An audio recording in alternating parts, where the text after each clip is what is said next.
This episode of Hellbent for Horror is brought to you by Patreon supporters and listeners like you.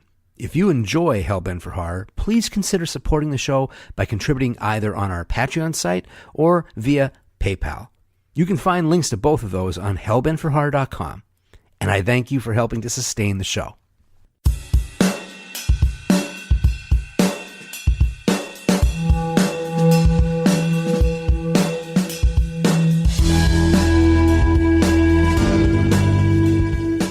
Hi, and welcome to Hellbent for Horror, a podcast devoted to all things related to horror. I'm S.A. Bradley, and I'm a lifelong movie lover, but my heart belongs to horror. My biggest thrill, however, is getting to talk to people about this stuff. I really want to start conversations with you. And welcome to episode 38 of Hellbent for Horror. Today, we complete the second half of a podcast double feature with conversation on the monsters at the center of the movies of Roman Polanski.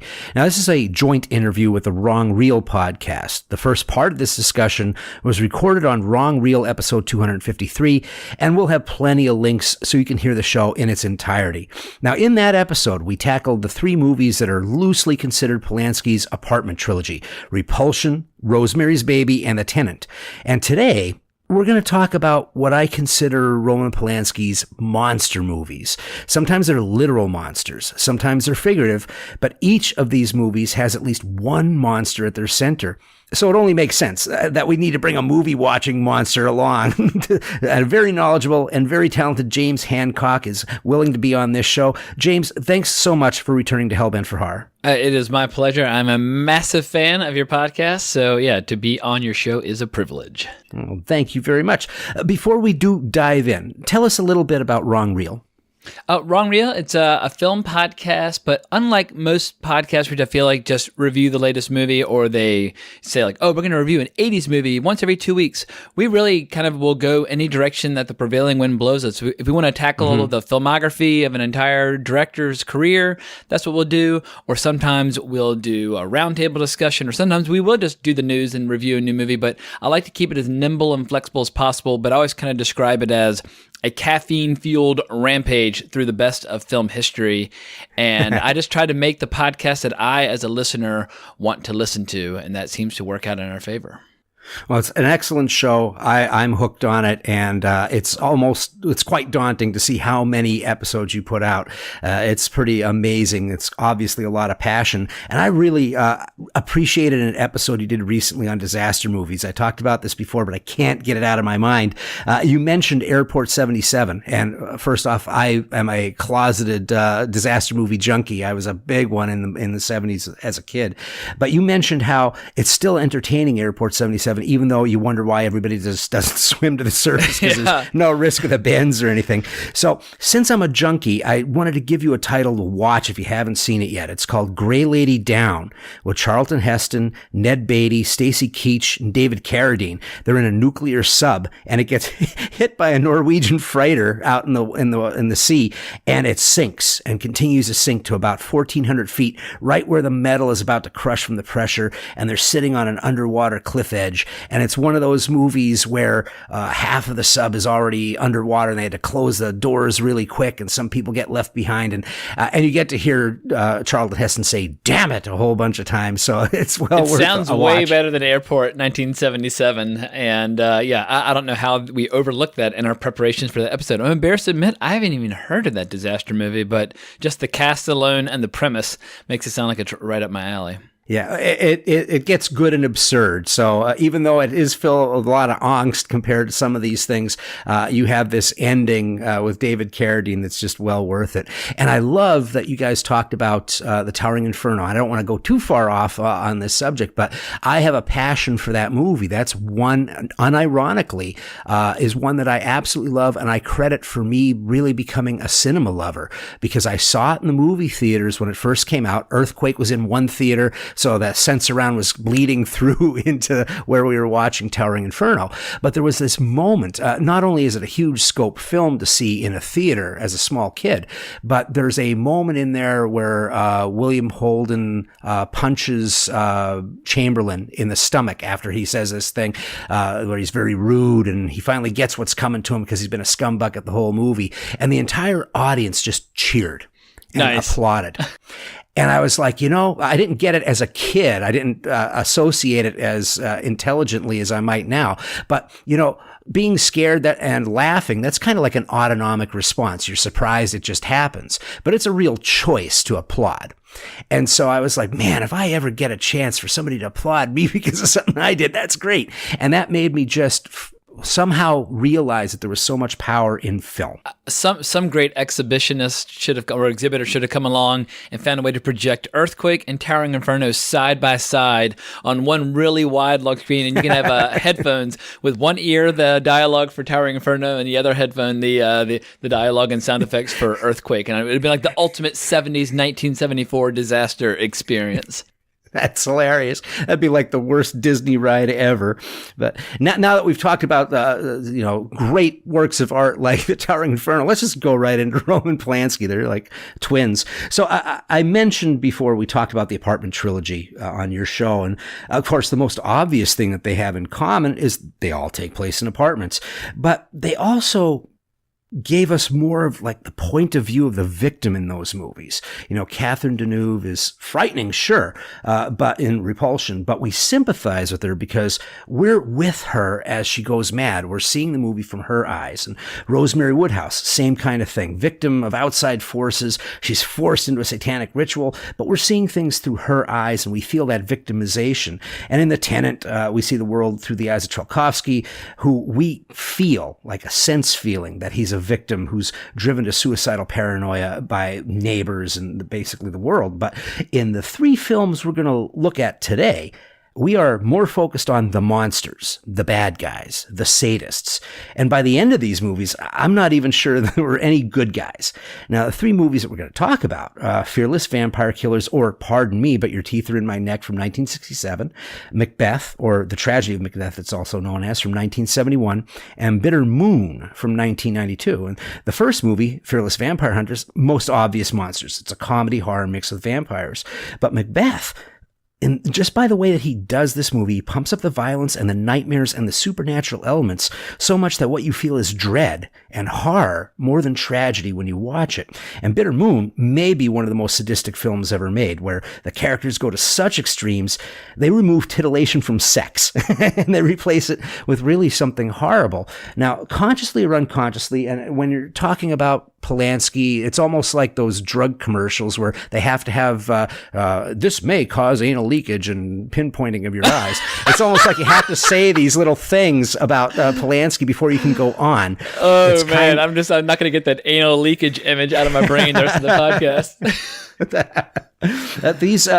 I can't help but feel that consciously or unconsciously, these films reflect the times in Polanski's life that they were made. If not autobiographical, it seems as if since he's an artist and he's part of what artists do, they take in pieces of what's happening around them in the world and what's happening with them, and they put that into their art. We do the same thing as viewers of Polanski films, and of course, when you bring up Polanski, it's almost like in private parties, you bring up D.W. Griffith's Birth of a Nation. People want to find out what you're all about when you bring that up. And so he comes with baggage, but I feel that it's real important to take a look at the tragedy as well as the falling of this guy. Yeah, and also the biggest disservice we can do to the world of film as film enthusiasts is to avoid films that have baggage. I mean, the history of film is a troubled one, and every once in a while great works of art emerge from it. But when people stop watching movies by a particular filmmaker or starring a particular actor because of things they've done or their personal politics or whatever reasons they might have, I feel like you're boxing yourself into an increasingly small space. And for me, if it's a movie and it's been made on this planet, for me it's fair game, and I want to check it out, talk about it, so on and so forth. Agreed. I feel that I'm not here to praise or bury the man. I'm here to take care of this story that I feel that there is inside of his films. These are remarkable films. If you look at his career, and we're on 3, 4, 5, and 6 of the movies that we've actually been looking at, but if you look at Polanski's well-documented tragedies and his failures, true failures as a human being, they're deep and many, but this unique artistic voice is so strong, it's hard hard not to read into the work. And I've personally never seen the big deal on whether an artist consciously or unconsciously informs their art with their lives. And so I looked at these three movies not only as the films themselves, but also I couldn't help but feel some of the history that was there, such as, like, let's start with Fearless Vampire Killers, which is the most joyous, goofy, silly movie that I think Polanski's ever done, and yet it still has a sting to it. Oh, hell yeah. I mean, it's an absolutely remarkable movie. And if you like Hammer horror films, and I do, I like them to a tremendous degree. But this is the one truly great send up and skewering of that entire era. And it's just, I mean, no one's going to call Roman Polanski the world's greatest comedian, but this movie makes me laugh like hell. I've been watching it off and on for 20 years, and I find it moody and mysterious at times, and it's strangely beautiful, and it's alluring, but it's also hysterical. It's everything you want Eastern European vampire stories to be, plus with the added benefit of the lovely Sharon Tate and a hell of a lot of laughs. And I can't think of any other kind of horror satire from the 60s that comes anywhere close to it. No, I think I have to say I came to it late because the first time I tried to watch it was before they had the recut. So when it first came out, U.S. theaters didn't know what to do with it, so they cut it down, I forget, by like 10 minutes or something, and they put Professor Ambrosius. They gave him like a weird Einsteinish kind of voice to make it quote-unquote funnier, and I was like, I don't even understand what this crap's all about. And I was like, wow, he actually worked after this? That's kind of rough. But in the 80s, they had the recut. And that's when I was able to see as, quote unquote, it was intended to be seen. And it's a great parody of Hammer horror films. It's his first movie in color and in widescreen. He uses Douglas Slocum. He worked on Dead of Night and horror films for the Ealing Studios in Britain. So he understood, if not Hammer directly, he understood the Hammer look.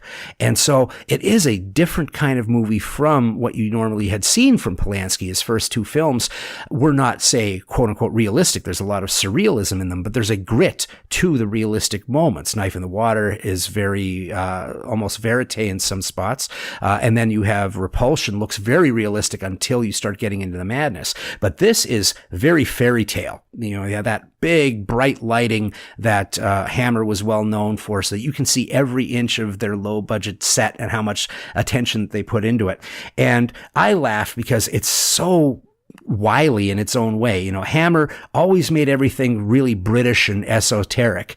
And so you have Polanski come in and he gets rid of the British and he puts in the Yiddish. He actually goes to the very Eastern European personalities of the story. Like Chagall. Yeah. You've got the wrong vampire. I mean, it makes me laugh my ass off when I think when the first time I saw the movie, it didn't even occur to me, oh, this is a Jewish filmmaker making a Jewish joke. But it went like a mile over my idiotic 19-year-old head, and took me a while to properly appreciate it. Yeah, you have him making fun of the conceit of people going through Eastern European winters in open sleds. I mean, the guy's nearly frozen to death in the very beginning of the movie, and that made me laugh out loud. I was like, oh man, that's great. But you have this really funny and naughty part of Polanski come out on this idea where you always have the heroes being professors and things like that in the Hammer films, and they're always rescuing everybody from an evil. But here, they're actually causing the problems. The evil is there, sure,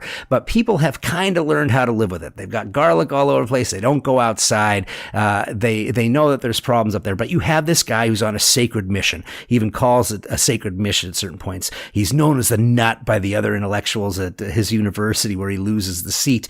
And we have Polanski basically throwing a monkey wrench in the idea of sacred missions, even when the intentions are good.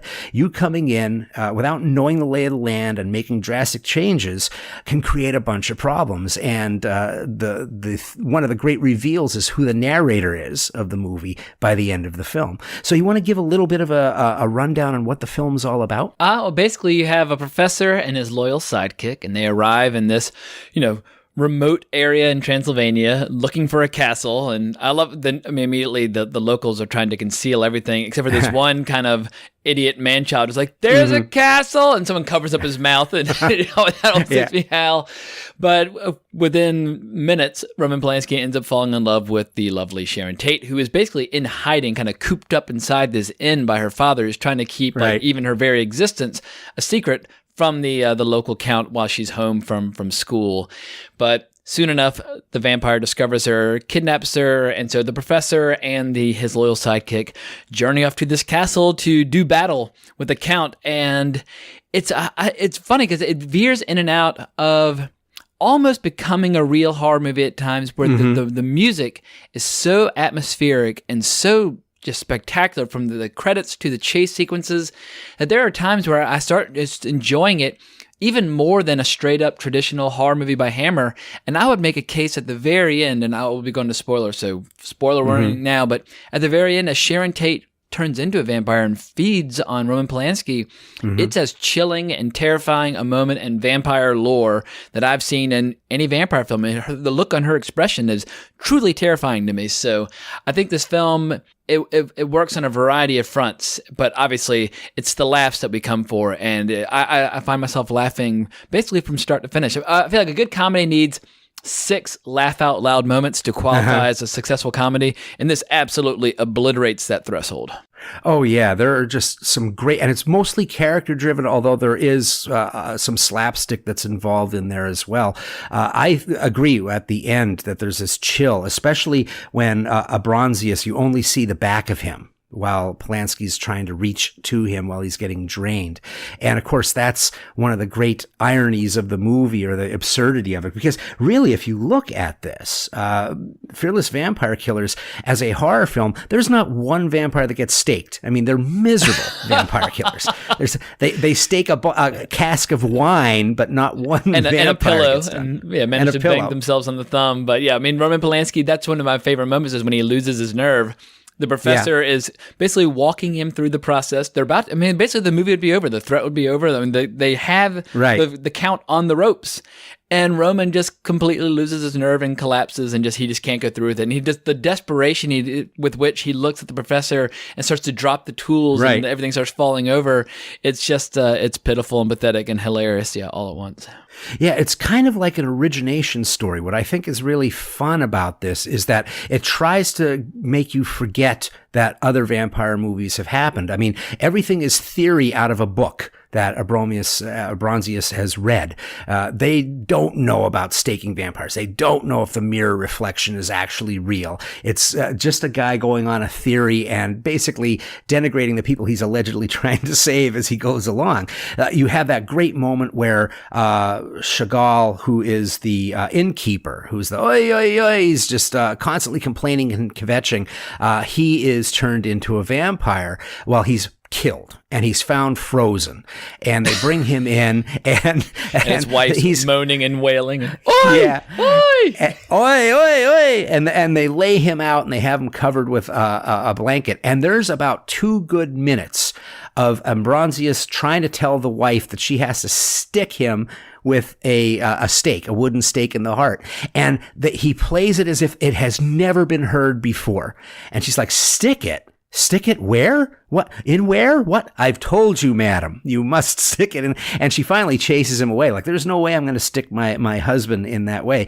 And I love that there's this whole idea that they're building on basically an experiment, and their experiment blows up and does exactly what they're trying to stop. So they are the reason that the vampire scourge ends up actually getting out of this town. You get an idea that he's gone back to the Bram Stoker idea, and the Bram Stoker idea is where you have the aristocracy. The vampire is the old European aristocracy feeding off of the villagers, and they are in tatters as well, and they're losing their usefulness and what they really were there for. And so you have this kind of said in the story. Towards the end, there's a big ball, which is well worth talking about for 100 hours. It's so well done. But there's a ball where all of these vampires come out of crypts. Now they have to hibernate. There's just not enough people. Yep. And that's one of the coolest details. The fact that they basically will slumber most days out of the year, and just periodically they'll wake up and they'll all share one, maybe two victims if they're lucky. And that's like a rare special treat when they actually have something to feed on. Yeah. You get this thing where the Count is kind of making the State of the Union address to the vampires. He's going, yeah, we don't get a lot of travelers. Less people are showing up here. We do have to sleep more. And you get an idea that they're about to snuff out like a candle in a couple more years. And he's just trying to put a good spin on it. He goes, but we have 2 people here and we got 2 more and they're just joyous. So you get the idea if Abramius never show I can't say his name right. Abronsius, that's it. Abronsius, if he doesn't show, the vampires just die off. It's just a regional nightmare. But instead, because they come fearlessly to kill, and they bumble so horribly, they allow it to get over the mountains where the vampires would have never been able to get, I guess. And it's very funny. It's like this wonderful little stab that Polanski gives to the idea of the missionary. 100%. Yeah, it's just, it's a comedy of errors from start to finish, but there are so many parts where they really went the extra mile creating a really believable, compelling environment. I think the geography and the architecture of the castle is one of the most interesting castles I've ever seen in a movie, whether it's a send-up or a straight horror or not. But when they're walking around the walls and trying to find different windows, I just feel like they really did their homework in creating this beautiful labyrinth, whereas sometimes vampire films will just kind of phone it in. You have, a big dining hall, maybe a few little rooms, but this really feels like this madhouse, which leads to all these great visual gags, like when Roman Polanski is being pursued by the Count's son, and he ends up running around the outskirts, kind of this hallway in a square, coming right back to the person as he's pursuing him.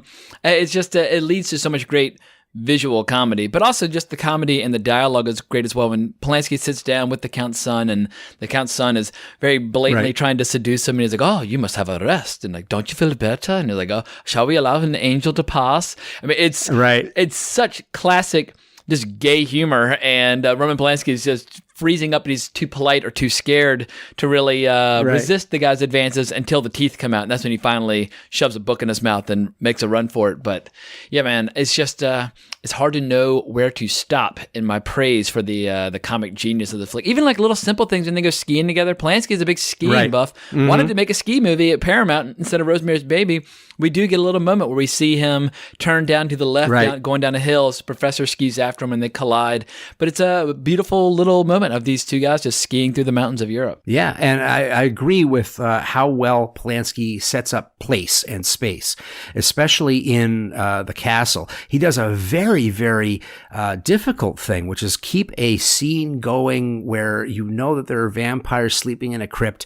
They need to get around on top of the building, and you never forget what's left and what's right. In other words, the direction keeps going towards the left of the frame, and then they finally get to that window. But there's this whole thing of them like stepping on the keystones at the top of a wall on the castle, covered with snow, and it's really beautiful. It's a lot tougher of a shot to do than what it looks like. The camera has to be able to follow these guys until they get over to where this little window is, and then do the reverse on that, and then have a great joke where the professor can't get through the hole, and at one point Polanski's strangling him to death by trying to pull him through by the scarf that's around his neck. There is that kind of slapstick, but there's also payoff jokes. I love how the innkeeper Chagall is turned into a vampire.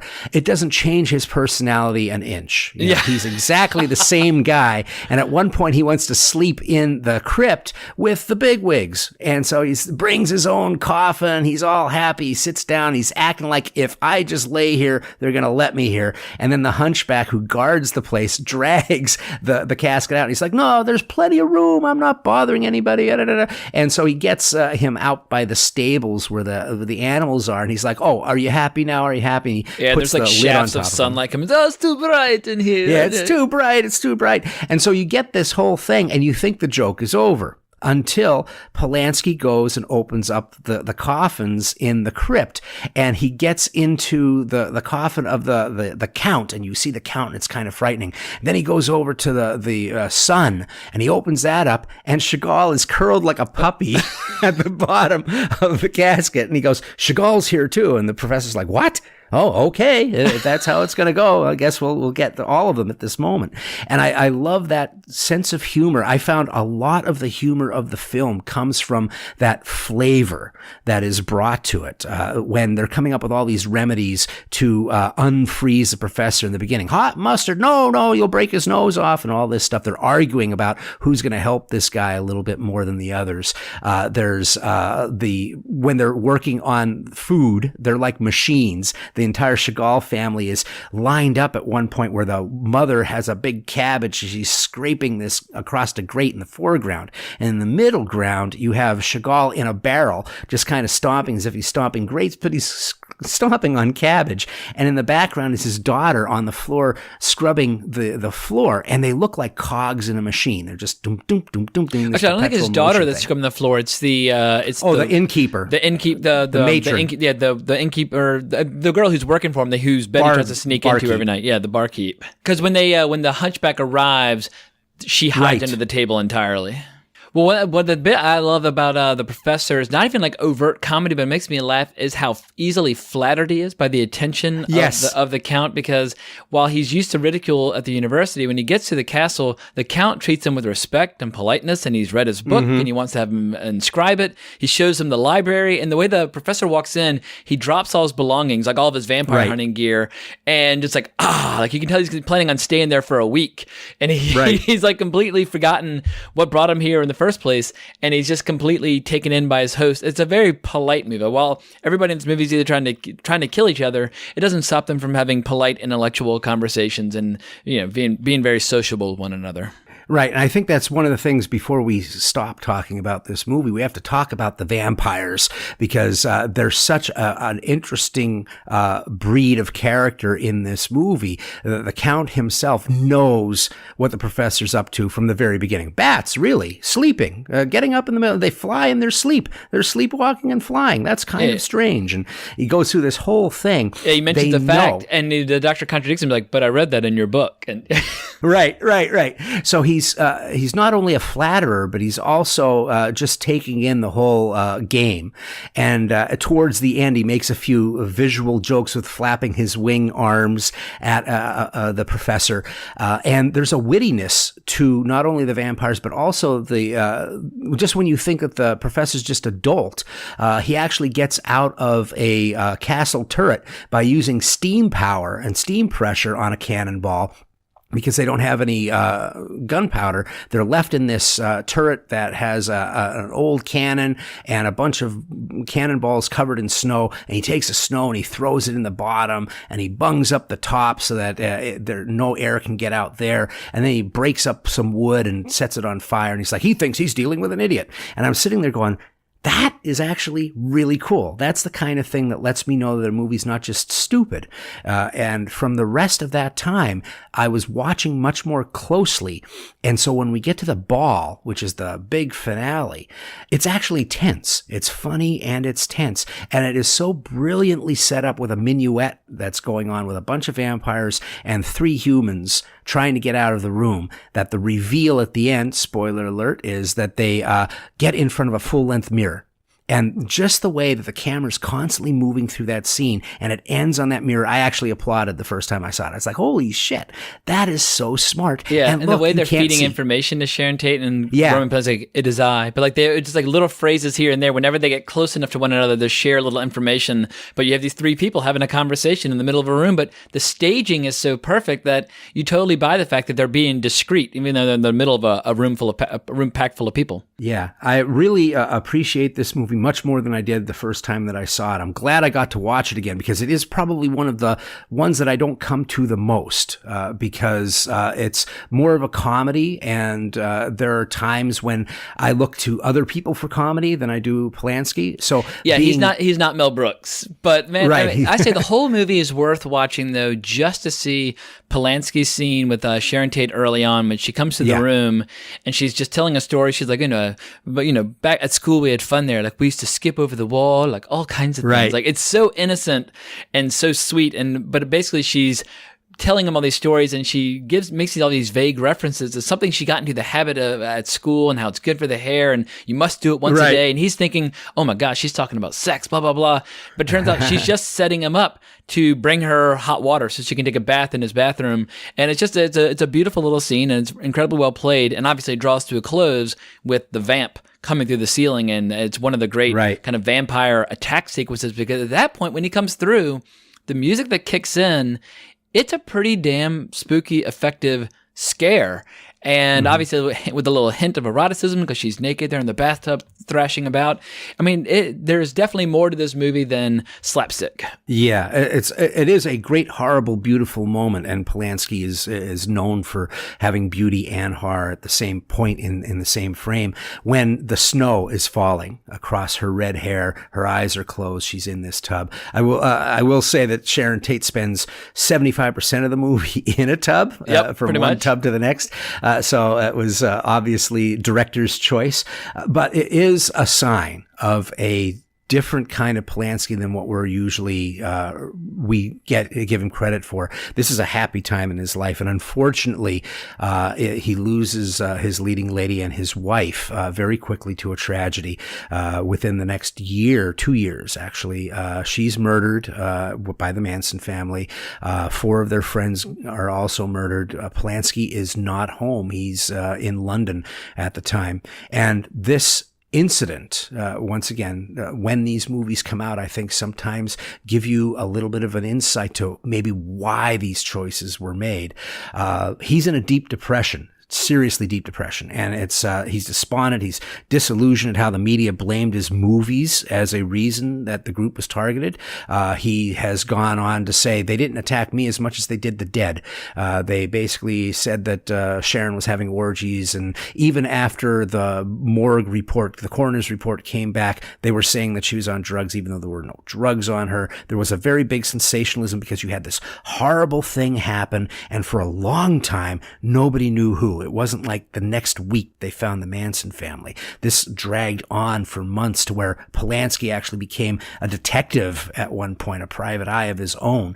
But all of that disillusionment and depression, he decided to try and work his way out of that. And at first he was going to work on Day of the Dolphin, but that ended up falling through. But the next film that he does is one of the most unique interpretations of Macbeth I've ever seen, and one of the most bracing, one of the most memorable, easily the most disturbing one that I've ever seen. Macbeth, The Tragedy of Macbeth. Yeah, Macbeth is my favorite play by Shakespeare. I've never actually seen a quality production on stage. I saw a production of it by like a local troupe when I was in high school, and that was my introduction. But I'll never forget, in college, I was an English major, and we were reading a ton of Shakespeare, and one night sitting down the bottle of scotch and just ripping through Macbeth in one sitting, and I'm like, wow, that's a fucking play. That is like, it's got everything I want. I mean, it's got the supernatural, or at least depending on your interpretation, at least the hint of the supernatural, and it's got violence, and it's got castles, and it's got everything that I want from a story. And I agree, this is easily, I mean, you could make a case for Kurosawa's Throne of Blood as the best Macbeth, but for me, in terms of straight adaptations, I think this is by far the best Macbeth we have ever seen on the screen, and probably the best we ever will see on the screen.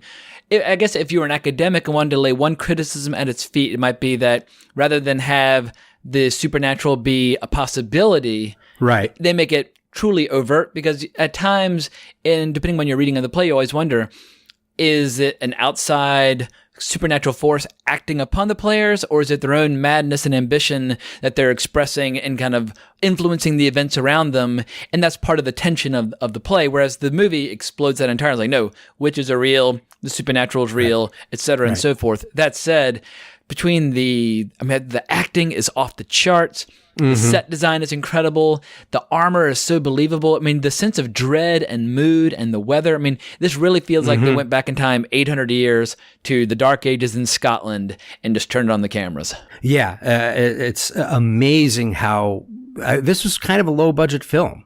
He was not able to get funding from anywhere except for finally Hugh Hefner. Hell and yeah. a few others got together. He couldn't get funding even though it was Rosemary's Baby was the movie previous. And one of the reasons was because it was Rosemary's Baby. They were like, well, he may not be the right kind of guy to go after Shakespeare, which is one of the things that I think that Polanski brings to this film and his theories about this film that I really relate to.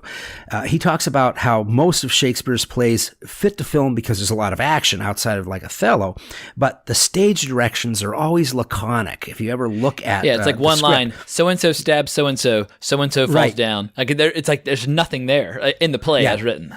It is open for interpretation, and he said somehow over the years, Macbeth was turned into a show made for geriatrics. Macbeth is old, and he's a gangster, and it's bloodless except for a little bit in the hands. And he goes, this should be young and vicious people. He goes, that's the thing that these people back in that time, by 30, they had their whole lives. They had created their empires. Why have them as old, wizened people? He said, I feel that there needs to be that energy. And people, there is this separation that happens with Shakespeare. And I think it's starting to change now because you will hear people talk about Shakespeare being a populist writer much more than you used to. It was one of these things where Shakespeare had to be put on a pedestal in such a way that it could only be interpreted in certain ways. But he was writing for audiences that were coming to the Globe Theater, and that wasn't royalty. Exactly. I mean, that's kind of I wild. feel like we can blame academia for a lot of the problems with Shakespeare because I remember how it was taught to me from like 8th grade on. I mean, we read Romeo and Juliet in 8th grade, and we read a couple in high school and a couple in college, and it was always really rigid and really stuffy and really highbrow, whereas Shakespeare should be full of life and violence and laughter and beautiful women. Like when you see how Orson Welles tackled like Chimes at Midnight, that should be the flavor of Shakespeare. It should be loud and fun and boisterous. And I feel like so many stuffy academics suck all the life and joy out of Shakespeare when really it was like mainstream entertainment 500 years ago. Yeah, I mean, he or wrote 400 years ago. He wrote really accessible and sometimes sensational stories, but he didn't dumb them down. They're complex, they're sophisticated, but they're also popular entertainment. And really, if you look at Shakespeare, he kind of gives us genres. You have the romantic comedy, you have the historical piece, you have the tragedy, you have the war film or the war story, romance, even comedy straight up, and then even horror. And that's where I put the Shakespeare play. However, it is even more pumped into that by what Polanski does. Is this a dagger before me is really a dagger that actually floats in the air, but he can't grab it. In other words, it's not this metaphor inside of his mind. We're actually seeing it, and there is this spookiness to it. And I love how he plays with that from the very opening scene. One of the things that I love about Polanski and several of my favorite directors is they like to put enigmatic opening shots.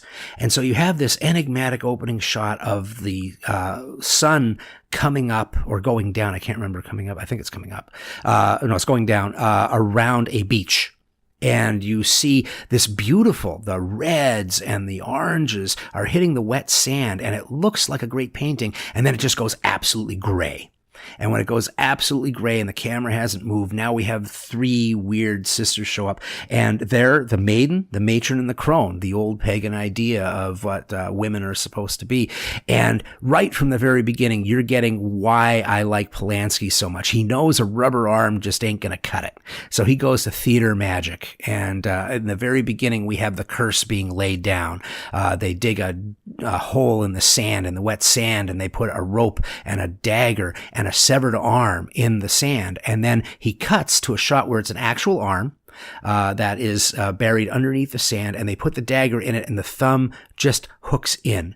And at that moment, it's all realistic. Even though I know exactly how it's done, it is so much more realistic than a fake arm in there. And already you're getting a chill. And you especially have with the fight. appearance of the crone with the eyes, Oh, yeah. it's like scar tissue that's basically kind of melted and grown over her eyes. I mean, the crones are truly horrific. Yeah. And you have probably for budgetary reasons, you don't get to see the battle. With the Thane of Kodar, but you get a lot of fog.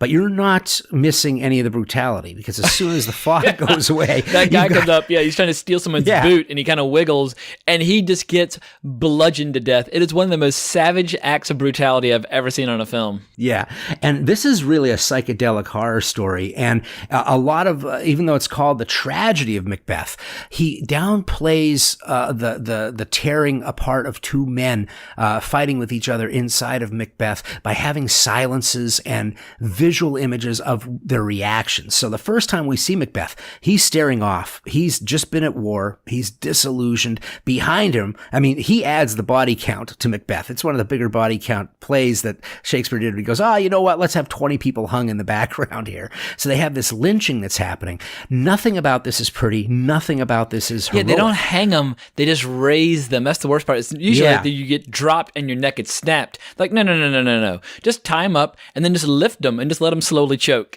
It's so much more brutal. Yeah, and people are screaming mercy and they're being beaten before they get strung up. And it's in the background. It's not like right in your face. So that somehow makes it even more disturbing. It's so every day, even though but that makes it somehow even more horrifying that they just aren't even blinking at these atrocities going on around them. Yeah, and he has that everyday kind of stuff happen several times in the movie. There's the famous door knocking where the doorman has to come down and open the door for Macduff after Duncan's been killed by Macbeth. And that's usually played for humor if you read about the play. But in this one, it's actually a shock effect, and then it becomes humor. I really like how in this movie you get an idea that everybody knows Macbeth's ambition from the beginning. It's really not a big secret. They may not be able to prove that he did it, but some people just go along with it. Everybody can see his ambition. There's a modern style to how people say this iambic pentameter. Yeah, it's so beautifully conversationalist, and never at any point in this movie was the thing, I'm listening to really, really beautiful poetic verse. Especially the actor who plays Banquo. For me, for whatever reason, I feel like he does the best job, at least for my untrained ears, in just having the lyrical quality of Shakespeare kind of wash over me without it becoming an obstacle. Because as a kid, when you first start studying these plays, it can be a bit of an obstacle. And I feel like the best way you can have it stop being an obstacle is to at least appear like in an amateur high school production where you just hear it. I was in Midsummer Night's Dream as a teenager, and we just hear it all the time. Then it just becomes so much easier on the ear. But that's when you know you were listening to a true master, is when somebody can just deliver it without any sort of, academic divide or obstacle between you and the whatever it is they might be saying. And Banquo, I thought, was particularly good in this. Oh, yeah, and Macduff. There's a moment when Macduff, after the murders have happened, basically, and the soldiers, the guards have been killed, and everybody's kind of like looking at each other like, did he just say what I thought he said, Macbeth? That doesn't sound exactly right. Why'd he kill those guys? And when they're going away from the castle, he's going, there are a lot of things for us to think about. He goes, well, are you going to stay? He goes, no, I am heading to Fife, back to my home. And he has raised eyebrows. He knows that shit is going down. And so there is that thing that I think is really neat about this, is that we're in a dark world from the very beginning. And Macbeth isn't gullible. He's going towards the power. He gets goaded by his wife, but it is a quick descent for him. He's not nearly as troubled as he normally is seen. Yeah, and when it goes dark, it doesn't hold back at all. Because, like I said earlier, there are times where some productions like to leave it vague as to whether or not, like, say when Banquo's ghost appears, is he actually there, or is it just Macbeth's guilt? Well, in this, it is a straight-up supernatural apparition, blood all over him. He even converts into this, like, floating phantom with this giant, like, hawk or eagle on it. It's one of the most striking images in the movie. But, man, this movie does not hold back on that front at all, which is, for me, as a horror fan, what really makes it so intoxicating to watch, because you've never seen Shakespeare quite like this. Oh, yeah. There are several horror tropes that are used, some camera angles that are used, and the lighting. So much of this movie is in the darkness. There is some sunshine, but really it starts to descend into darkness pretty fast. And the murder of Duncan, that entire sequence, is about 15 minutes of the film.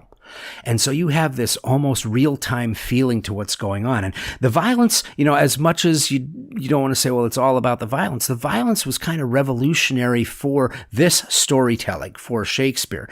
Before that, Kurosawa and Wells, Duncan's death was pretty much off-screen. There were deaths. As written, it basically is off-screen. If you look at the actual text, it's people coming in and out of like different stage doors talking about what has happened in that room. But Right. we're not in there as the audience. Yeah, and most of the time in like Wells, it's stab and fall. When somebody does get stabbed, it's stab and fall. It's very esoteric in that way. But here we get just the gravity of what is going on. This is not an easy death. Duncan's death is really frightening, and it's tense. And he wakes up. He sees this guy that he trusts, and he knows exactly what's going on as soon as the fog goes. And we have this strange attack where there's a lot of blood, but then he falls on the ground, and he has to be stabbed in the throat or in the neck. And at that point, they edit out a few frames, a few keyframes. So it looks almost like animation when he stabs him. The flames go a little bit weird. And Polanski does that a couple times in this movie where he changes the speed of the film by just cutting out a few frames to make it even feel more nightmarish. Yeah, especially in the battle scene at the very end when he's fighting Macduff. Yes. I love the final closing battle. I think it's really, really cool. But it definitely has, there's something unusual about it because of these missing frames, as you said. Yeah, it's probably my favorite, as in quote unquote realistic, like I would know. But the fighting of two knights is akin to the sword fight in Dangerous Liaisons, where there's no manners. This is kick, and things are getting stuck in the chains that are hanging off of the armor. They're striking the armor, and the guy's not going down. It hasn't cut through. At one point, Macbeth has to sit and take a breath, and he's holding the crown in his hand. It feels so realistic. It feels very gritty in a way that, and is funny. I mean, there is humor to this. It's probably the least humorous of his films outside of maybe Death and the Maiden. Macbeth has a darkness to it that is really, really vicious. And Banquo is a killer fight scene as well. When Banquo gets ambushed, until he decides to save his son by firing an arrow at the person pursuing his son, he's kicking these guys' asses. I mean, he gets ambushed. They're coming at him from all sides, and he's fucking them up. But when he turns his back to save his son, that's when they finally put the axe between his shoulder blades. But yeah, the fight, if you like watching medieval combat, it's excellent stuff. Yeah, there's shots that are straight out of a horror film. One of the best that really chilled me when I saw it was when you mentioned with Banquo. The angle that they have with the slow zoom in on the back of Banquo while he's sitting at the banquet table is pure horror movie.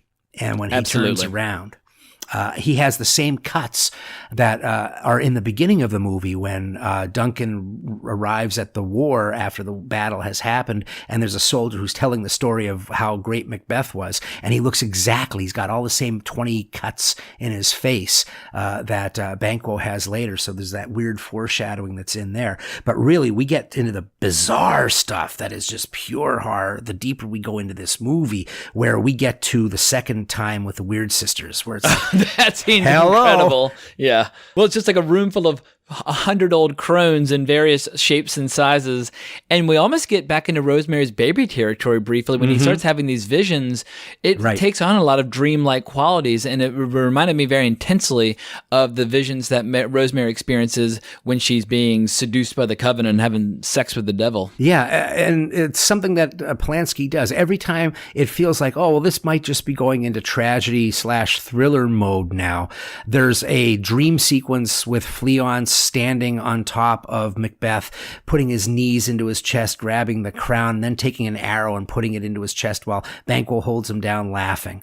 And then, of course, the magnificent one that goes along with the master finally being called by the coven, where he comes in and says, I want answers. Speak. Go ahead. Tell us. If you don't want to talk to us, how about you want to talk to the boss? Come on over here. And they give him that drink. And from then on, we have this amazing sequence of just really disturbing visual images. A suit of armor laying in the grass, and the grass grows around it, and a snake comes out of the helmet. The two sons, oh my goodness, I'm forgetting their names now. That's terrible. Donalbain and I'm forgetting the easy one and remembering Donalbain. Macduff? The two sons of No, it's Duncan's sons. Oh, Duncan's sons. It's Donalbain and I can't believe I can't remember the name. I should look on my notes if I'm foundering here.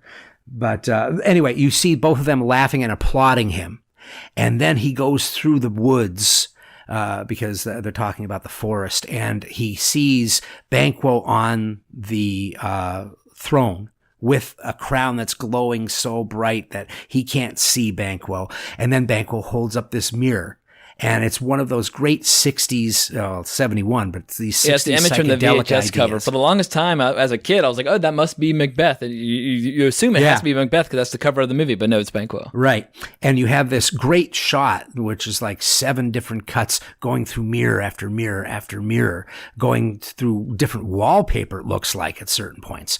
And then we finally see Fleance. And that is actually really creepy as opposed to being just neat. Well, for me, the creepiest part of the movie, though, might be one of the most subtle when you have Macduff's family and you have all these guys arriving and you hear these sounds of like pain and like wailing. You don't quite know what's happening. And the way these guys kind of walk in like they own the place with these really evil expressions on their faces. And like, you know, you've got this young Smiles. boy. Yeah, it's like, oh shit, something truly horrific is about to happen. And sure enough, you have the son, the wife, everyone is just getting raped and murdered. And it's one of the, I feel like that's a scene that feels like what it must have been like to live 800 years ago in Western Europe, where at any given time, people might just show up and put the entire castle to the sword.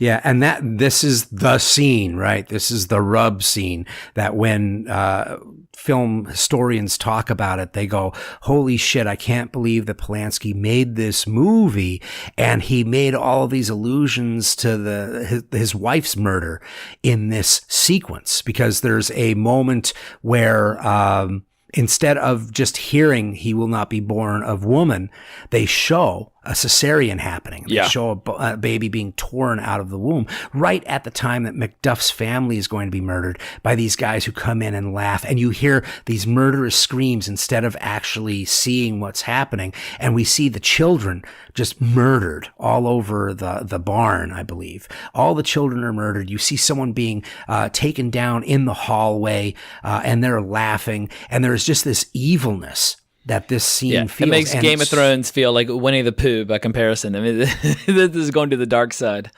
Yeah, and there's the entire sequence where Polanski gives an awful lot of time to Macduff's grief. And that's one of the things that people can sometimes point to. What is he exercising with this movie? Because Macduff is out of the country. You know, he's run and he's left the family there, and there's his sins caused their death is basically what he says. And, you know, I'm not saying that Polanski believes that he had sinned, but I think that there's a grief that kind of informs that moment because survivor's he allows guilt. that. Yeah, that weird, and man, talk about a guy who has plenty of that to go around. But there's amazing stuff inside of this film that, sure, we're talking about some of the sordid pieces because it is a movie that pumps up that supernatural. But as you mentioned, the acting is top notch. Absolutely. Even John Gielgud talked about how well what was it, John Finch who plays Macbeth? Yes. Yeah, Gielgud was talking about just what a brilliant job of his delivery of verse. And you have these really, really, every once in a while, Polanski will whip out a really sublime, beautiful moment, like when the Burnham Wood begins to move and you see the sun is setting behind him. Right. It's one of the most eerily beautiful shots in all of Polanski's career. Yeah, it's really gorgeous. And Finch, it's he met him on a plane, basically. He wanted to get Albert Finney. Albert Finney wanted nothing to do with it.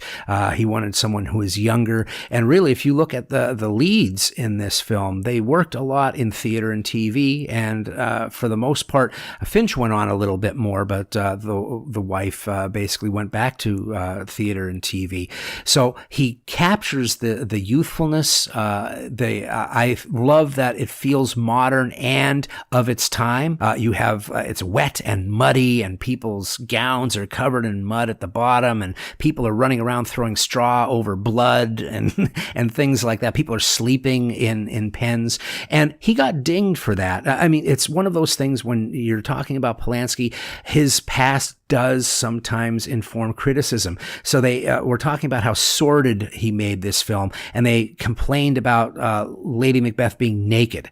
And it's not as if her being naked is like this big va-va-voom moment. Yeah, it's not a titillating moment at all. I mean, there's nothing about it that's trying to arouse the viewer. And I'm one of those people that you give me the slightest provocation, I'm like, woohoo! Like, we're partying. But it's not that kind of scene at all. Right. And I mean, him and Kenneth Tynan, who co-wrote with him, they had to defend that and say, well, we did a lot of research and people usually slept in the nude at that time and things like that. And it's just, it's funny how he had to go down that path. But really, the end of that is so, I mean, you can say that this is one of the most cynical films that Polanski has ever made. And it really ends cynically with a horror twist. So you have this amazing beheading that happens after this fight, and that is truly terrifying. You have this weird thing of the head going through the crowd and people are spitting and laughing at it, and you get this point of view of the severed head of Macbeth, and it ends up at the top of the castle, and everyone cheers and you see helmets go up. But then we go back to Donalbain, and I don't believe this is in the play. But Donalbain, the son that is not going to be made king of Duncan, from the very beginning, him and Macbeth are seen kind of in reaction shots being very displeased that they're not going to get the crown in any way, shape, or form. So we see Donalbain in the rain, going down a path, and he ends up at the rock formation where the Weird Sisters were, and he goes in, and we get this idea of the horror cycle. This is all going to happen again, and I do not believe that was in. It's not written in the play, but that's what's fun about doing Shakespeare, is that because the stage directions are so thin, right, bordering on non-existent, people are always fleshing things out, and so I feel like as long as you're not inventing new language, you can almost do whatever the hell you want with the directions in between. And for me, that's what keeps these plays fresh many centuries later, is when people find a way to put their own personal stamp on it. So I love that little flourish that Roman Polanski adds at the end. I agree. And I think, the movie has a style and an energy to it that is better than the budget, even though, it was a really rough, from what I've heard, it was a rough shoot. I think he had to give a third of his salary back to the production to keep from getting fired. They had another director, had to do some additional shooting afterwards, and I don't know what parts he had to shoot. But they tried to get him out of there. The bad weather was really bad. He went way over schedule. He demanded a lot of rehearsal to the point where there was almost a revolt from the actors. But that's kind of part of the game that Polanski plays. I always talk about how to get Faye Dunaway to be absolutely nervous in Chinatown, he used the widest lens that he could and put it right next to her face. Yeah, inches from her face. It's really intimidating to have a camera that close to your face. Yeah, and with Nicholson, he keeps coming up to him going, oh, this spring-loaded knife, it only goes, folds in one direction. Make sure I'm putting it in the right spot. So, of course, Nicholson's going to be terrified. So there's and he always looks terrified in little the shot. When he's got that knife up there, it looks like he doesn't want to even breathe. He's so afraid of that knife going the wrong direction. Yeah, and it's like, whoa. And I think you can feel the grimness of that shoot on Macbeth. himself, and I think it works. Yeah, and it's always interesting in interviews when people talk to Polanski about trying to figure out when and where and how his personal life is informing or distorting or influencing his films, and he always is very frank. He says, "Look, like I'm not a psychoanalyst, and I can't tell you where my life begins and my life ends and my work begins, because everything we see and everything we do affects our interests and our obsessions and our passions and our creativity. So, of course, all the events of his life, from the time that he was growing up in a ghetto in Warsaw to the murder of his mother by the Nazis, like all these things inform his work.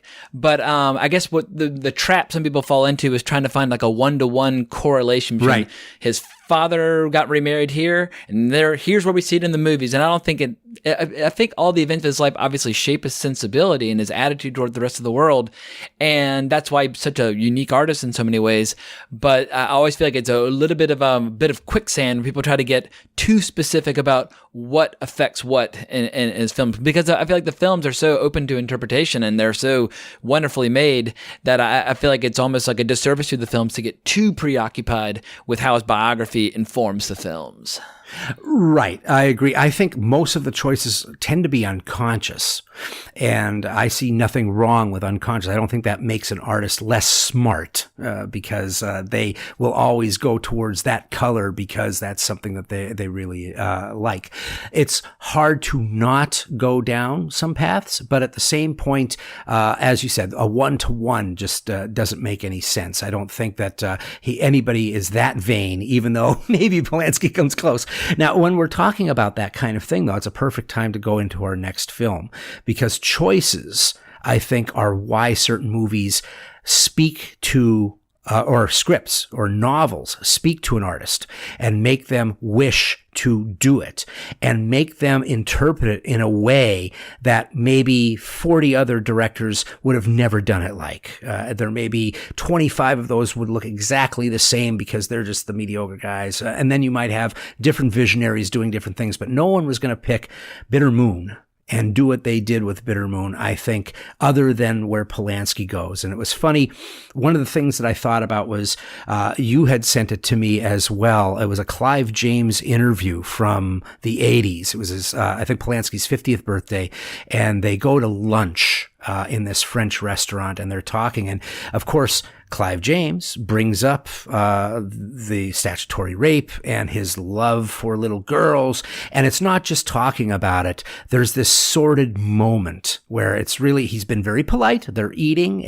He saves the nasty talk till coffee, as Polanski likes to say. But there is this moment when Polanski goes, "So do you want to know the nitty gritty?" And he goes, "Oh God, no, that's the last thing I want to know." And yet, he does. You know, that's precisely what he wants to know. Exactly. Yeah. He wants to go down this sordid path. He doesn't want to know the details. He doesn't want to be there, but he wants to have this sordidness talked about. He's getting a little bit of a thrill, and he knows that the audience is going to have a perverse thrill.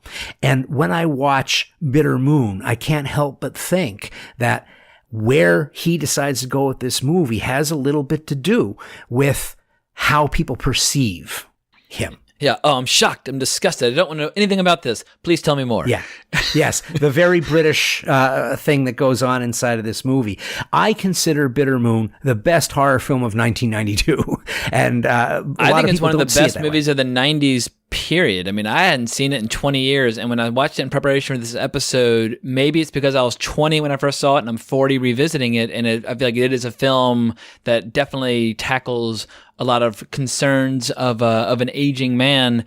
But I was utterly taken aback by just how extraordinary this movie is, and I think a lot of people are sleeping on it as one of the great Polanski films. I definitely think it's in the mix. Oh yeah, I think there's so much going on. There's such a great bait and switch that happens in it, and there's so much extremism and so much deep sorrow.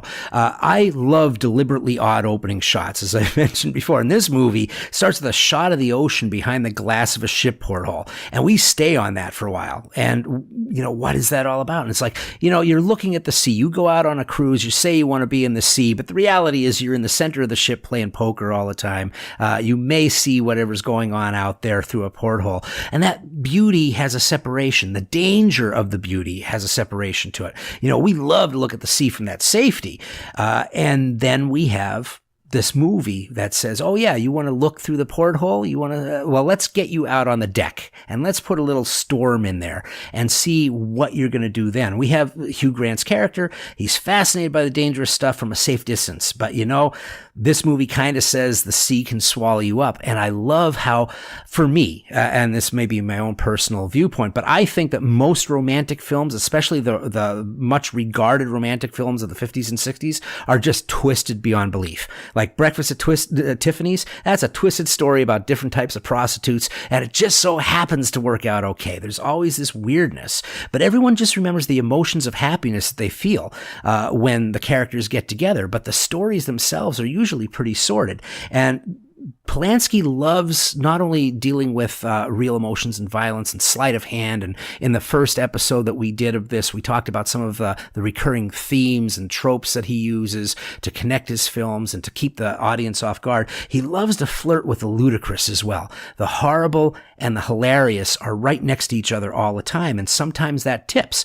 And really, Bitter Moon, if you look at it on the surface, story about Nigel and Fiona, this respectable British couple. They're on a boat cruise to India. They meet another couple, and that couple has an alcoholic and wheelchair-bound writer named Oscar with the yellowest teeth in film history, and his much younger French sexpot wife named Mimi. And Oscar lures Nigel into his cabin every night with these sordid and graphic stories of what his sex life is with Mimi. And every night, the stories are going to get more perverse. They're dancing around S&M and sometimes diving right in. The words that are said are pretty nasty, to say the least. He goes into some description that you don't have to see. I mean, it sounds like a good, naughty 50 Shades of Grey perv out, right? But not when Roman Polanski Yeah, I mean, there is not... You take all of the 50 Shades of Grey novels and books and throw them together, and they don't even approach one iota of one scene in this movie in terms of perverse delights. I feel like 50 Shades of Grey is perversion for people who want perversion, like with a safety net, whereas Bitter Moon removes the safety net entirely. I was like, no, this is what it's really like when people basically achieve sexual bankruptcy by virtue of the fact that they've explored every single fetish that there is to explore, to the point where there are no secrets left.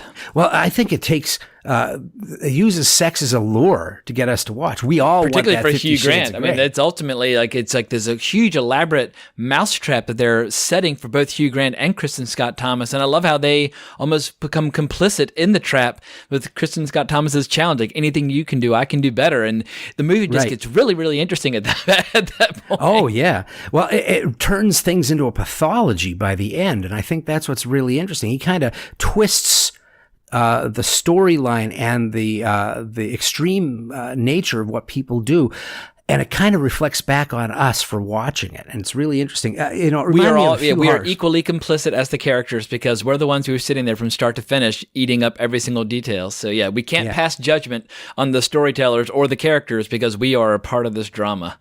And yet he wants us to relish in it because it's funny. When we get to that New Year's Eve party, that's some of the most joyous debauch I've seen, some of the most hilarious moments in his films that feels almost like satire. This movie especially, reminds me of a few horror stories. There's the old Roald Dahl story, The Man from the South, where this guy is tested by an old man in a white suit in this bar. He says, do you have a good lighter? If you can light it 9 times or 10 times in a row without it missing, you get $1,000. But if you don't, I get your pinky. And he pulls out a meat cleaver. It's got a little bit of that, but it's also really reminding me of Takashi Miike's Audition. You have this whole thing. It starts like Audition does. You have an almost impossibly romantic and silly comedy love story that's happening between Oscar and Mimi in France. And yet we're still wondering what's going on because we've seen Oscar and we're like, that's not the same guy that's telling that story. So we're already kind of getting drawn into it. And I watching it again after watching the 3 films that we did before, I saw this weird spiritual connection to Rosemary's Baby. It's a cruise ship instead of an apartment building, but you have a couple who's targeted by another couple to be part of a dark ritual. And there's this bargaining that goes along between the 2 men. So it's almost like Rosemary's Baby if you're following Guy a little bit more than Rosemary in it. And there is this seduction that's happening, for a much darker ritual that's going to happen. And we get a lot of the idea of sadism being turned into evil. It seduces you with sex, the movie, but it's the surface story, because the sadism turning into evil, sex becoming a weapon. It's no longer even sex. It's a revenge tool. It's people who intentionally hurt each other. It's like the horror that's deep in Who's Afraid of Virginia Woolf or Harold Pinter, like No Man's Land, where the violence and the horror is in the words. It's in the spirit of the people. Yeah, I mean, the horror is us. I mean, when we all have known couples, whether they're married or not, where you're just like, why didn't they separate or just leave each other alone 5 or 10 years ago? Because the evil and the harm they're inflicting upon one another, like they're addicted to it, and they're obsessed with revenge and evening the scales. And it's just like, y'all need to separate and get disentangled, because you're just obsessed with inflicting as much harm upon each other as humanly possible. It's one of the most brutally frank and candid movies I've ever seen about what we're capable of as human beings when we spend just a little bit too much time together, long past the point where we should have gone our separate ways. Yeah, and it's that kind of hidden horror, right? It's the hidden cruelties that we do to each other, where you, or even avert. I mean, she paralyzes him. Yeah. She breaks his back. Well, she gives him a loaded gun, not just a gun for his birthday. She gives him a loaded gun. It's ready to be used. Yeah, you have this exploration, and we slowly go into hell with these characters. In the beginning, he's talking to Nigel, and he says, "Be careful of her. She's a man trap. I'm her husband. Look what she did to me." And it's semi-funny when you hear it, and then when you see where this actually goes. What I think is interesting is the level of where Polanski decides to take it. That takes it from just being a tragedy, or takes it from being kind of a thriller, to something that's truly horror. This is horror, kind of like Michael Hanke's Funny Games goes. You have this idea of that cinema of cruelty, but not in as much of a surreal way as you have it in the concept of stripping people away to the darkest essence that they possibly can be. And it even starts kind of like a blood ritual. That the whole thing that I didn't know about Polanski that you mentioned in the last episode, where he's afraid of straight razors. So he comes back with the straight razor in this film, and she intentionally cuts him. I watched that like 4 or 5 times to see if she makes a mistake or if she intentionally does it, and she does.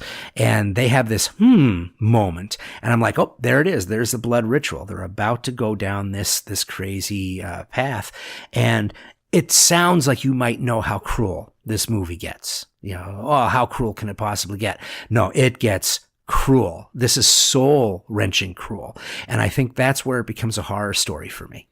Yeah, I think maybe when I first saw it when I was 20, I was so preoccupied with the kind of the goods that it has on display to lure you in. I was obsessed only with the sexual side of it. Like, I mean, when I was a part of a film class at UVA, and every single person who had taken the class was, dude, there's this movie you watch called Bitter Moon, and this girl's naked the entire time. And this is like, this is 1995. Internet's brand new. Like, there's no such thing as internet porn yet. So the idea of seeing a movie with a naked girl in it was still a huge thrill, because it wasn't necessarily always something that was readily available.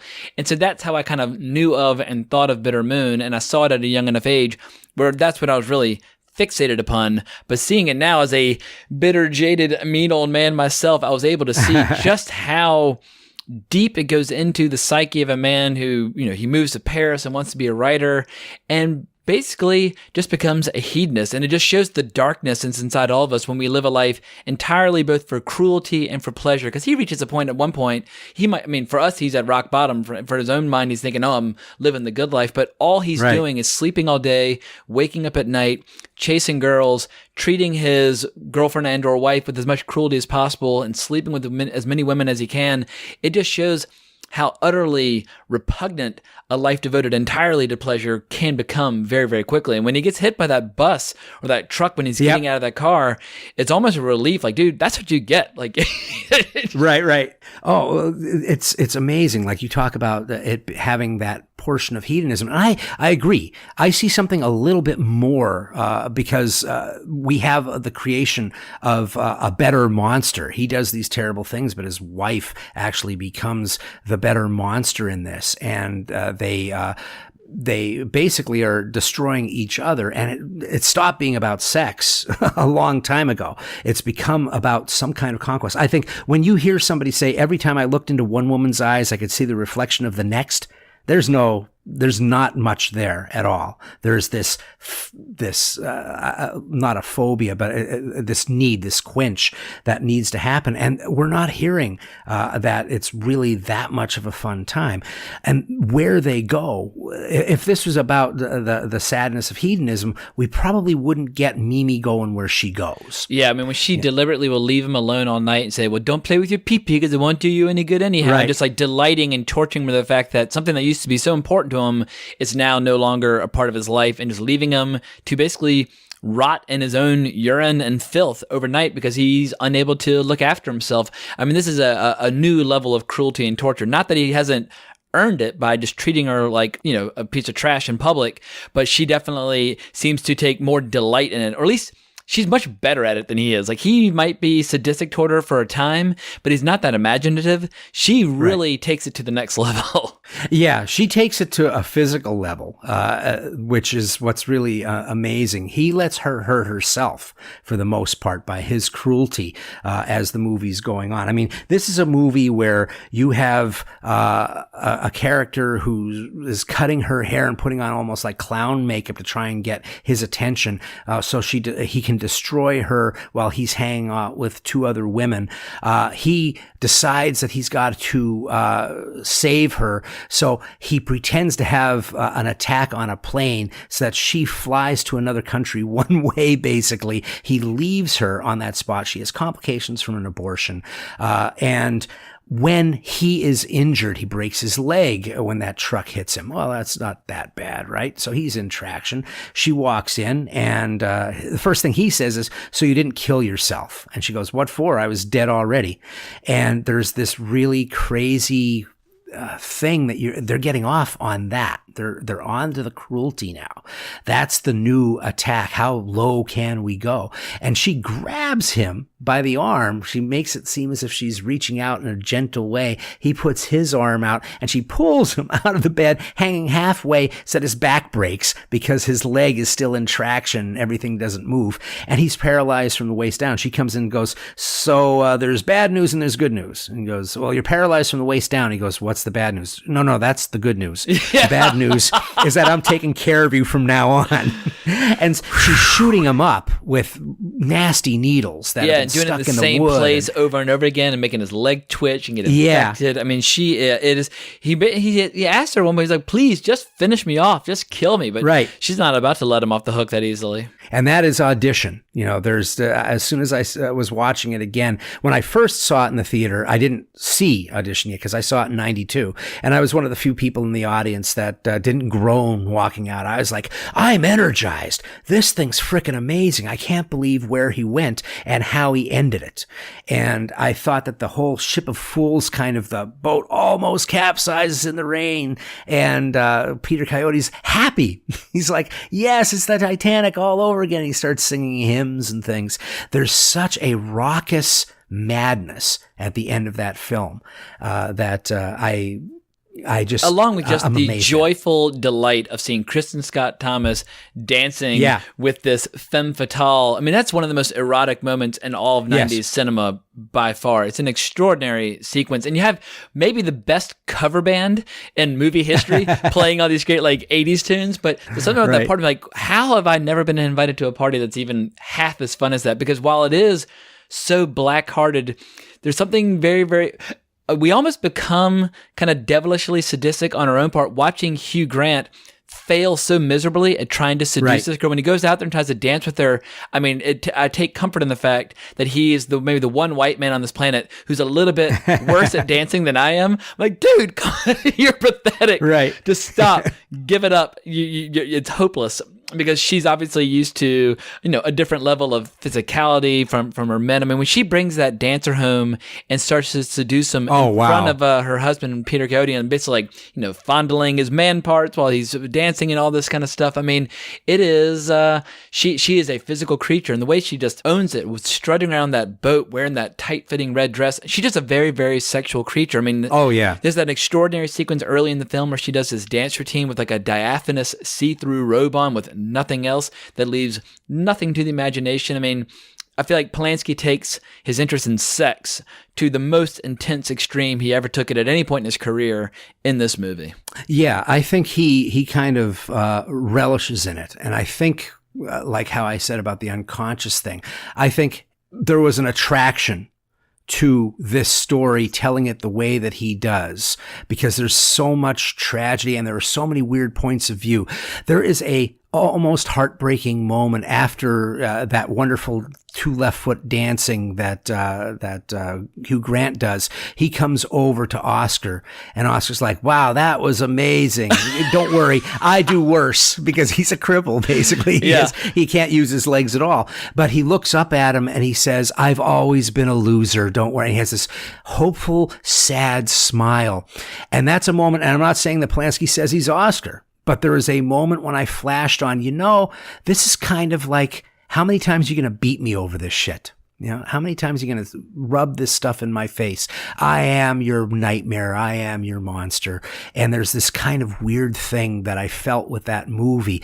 And at the end, when you realize, the horrifying end to the movie, you realize why she was found fainting in the bathroom where Kristen Scott Thomas and Hugh Grant first find Mimi, the character, and you start to replay the sadness that there is between them. And when they're saying happy days to each other over Happy New Year, you get the idea that this whole thing is going to be a sacrifice. When you see how it ends, they are cognizant of it from the very beginning, and it puts a desperation, not a perversion, a desperation, a confession to Oscar's conversation with Hugh Grant, who is an unworthy vicar listening to this thing. And it's really, really interesting to me how dark it feels at the end. Yeah, and also just masterful story construction. I know it's based on a book, but this movie reunites Polanski with Gerard Brock, who wrote obviously many of his best films. We were in the hands of master storytellers, because usually if you have a framing device, it'll be at the beginning and the end of the movie where you're like, oh, we have a narrator telling us. But the way that we're able to cut back and forth between the different narratives at different points in history and how they're reflecting on one another, it's from a sheer just blueprint of just creating a building from the ground up. It is just a masterpiece in screenwriting. I thought there's just so much to celebrate about it. And I feel like, not that Chinatown needs to be celebrated any less, but too frequently people just say Chinatown and Rosemary's Baby and Repulsion. That is kind of the Polanski trinity. I feel like there's so much more to them. And Bitter Moon, I feel like, should be mentioned in the same breath with all of his best work. Yeah, I agree. And Emmanuelle Seigner, she's amazing. Of course, his wife in real life. But he puts her through some serious shit. She didn't get a lot of favors done for her in that film. And I was surprised because she was in Frantic. And I remember when I saw her in Frantic, I was like, oh, okay, she's a little wayfish and everything. I didn't feel she was particularly strong. But she holds this movie. I mean, our entrance to this world is Hugh Grant, sure. Our narrator is Oscar, sure. But many of the scenes in that film have her, and she has to hold that together. And she has her sexuality, which is at times hilarious when she's drinking the yogurt and she lets it run all over herself, and then the toast pops up. I mean, that could have been a French farce right there. Yeah, it's a great visual gag. Yeah, they have all these little gags, but then you have the heartbreaking moments of when her hair is basically falling out, when her face is blotched. It's not that she looks that way. It's how she's holding herself. All for this thing of not being left behind. And it's such a departure from what we see in the beginning of the film, where she's very much an innocent, all too innocent. The beginning is too storybook, and I think that turns some people off. But once again, I bring you Audition, and you want to see about a flip-flop. But then towards the end, she becomes this nightmare. She becomes the angel of death. She gloats in how evil she can be. At one point he says, I hate myself so much. And he goes, don't kid yourself, Oscar. No one can ever hate you more than I do. And then they get married. They wait to get married till we can't hurt each other anymore. I know one more way. Yeah, there are times where I relish being an ostentatiously eligible bachelor, and watching Bitter Moon, you're like, man, sometimes it is nice to go to sleep alone. But I'm glad to find someone else who enjoys Bitter Moon to the point that I do. I think that it's very much a forgotten film. In fact, if you try to do research on this, there's very little it's talked about outside of, it's failed at what it was trying to do. They talk about how out of touch he seems to be, Polanski, that he's that's fallen crazy on his because I face feel like it feels almost like a movie it's like a movie directed with a young person's kind of swagger and vigor, but with an older person's wisdom and cynicism about human relationships, which is what creates this interesting clash, because you would expect a movie that looks and feels as fresh as this one does, not to have the cynicism of old age, like kind of underlying it. And in the 90s, maybe because there were so many new foreign films and independent filmmakers that were emerging in kind of in our American landscape, that perhaps this got overlooked or overshadowed by some of these new voices. But I love seeing an aging filmmaker still do great work at the top of their game. And I will never overlook this movie again. Same here. I really appreciate it. And even people were talking about how, it's all 80s music and stuff. I'm going, remember the setting. It's a cruise. It's a cruise ship. Of course you're going to get cheesy music, but it's cheesy music played really, really well. Yeah, and most of the people there are elderly. And that's another thing that makes this movie so interesting, is that there's that whole temptation of, as you get older, the reminisce, the thing that might have been. And you have this young couple that's on this trip surrounded by the what might have beens. And you have people who are bringing up, you should have kids. What was that? The worst fucking advice I've ever heard. Oh, children are a much better marital tool than going to India. Really? You want to have a kid to save your marriage? Always a nightmare. Ask anybody. That never works. But anyway, we've talked about 3 films that I really appreciate out of the legend of Roman Polanski. 6 in total for what we've done both with Wrong Reel and here at Hellbent for Horror. And we've talked about the Apartment Trilogy. If you want to hear more about that, if you haven't heard it yet, I highly recommend you go over to Wrong Reel episode 253, where we talk about Repulsion, Rosemary's Baby, and The Tenant. And today we had our monster and movies. You can hear me try to put a brave face on the fact that I was so sick. That's one thing I actually forgot to tell you. At one point, I was vomiting so intensely the night before that when I looked up at my reflection in the mirror, I actually had blood streaming down my face from my nasal passage because of all the acid in the top of my throat. Like, it was a moment straight out of Rosemary's Baby itself. But man, you saved my life on that episode, because I was at death's door and barely got through. And when we finished, I crashed hard. I slept so hard. But I wish I'd had a little bit more help. But I guess maybe it's oddly appropriate that we were discussing those terrifying movies when I was in such a terrifying state myself. So thanks again for helping me get through that episode. Thanks so much for being on the show. And since we've talked about Wrong Reel, give people an idea of where they can find you and what's up. You can find us on iTunes and Stitcher Radio, Google Play Music, all the usual platforms, SoundCloud, and you can give us a shout on Facebook. Just our page is just called Wrong Reel, and on Twitter at Wrong Reel. Or you can just find my personal profile where I'm really active on Twitter at Colbrax. Excellent. And of course, this is Hellbent for Horror. And if you are listening and you're new, please think about subscribing to the show. I'm always happy to have more conversations with some more fans. You can find Hellbent for Horror on all of the major outlets that you will find podcasts. And I thank everyone for listening. I thank James one more time. And until next time, stay Hellbent.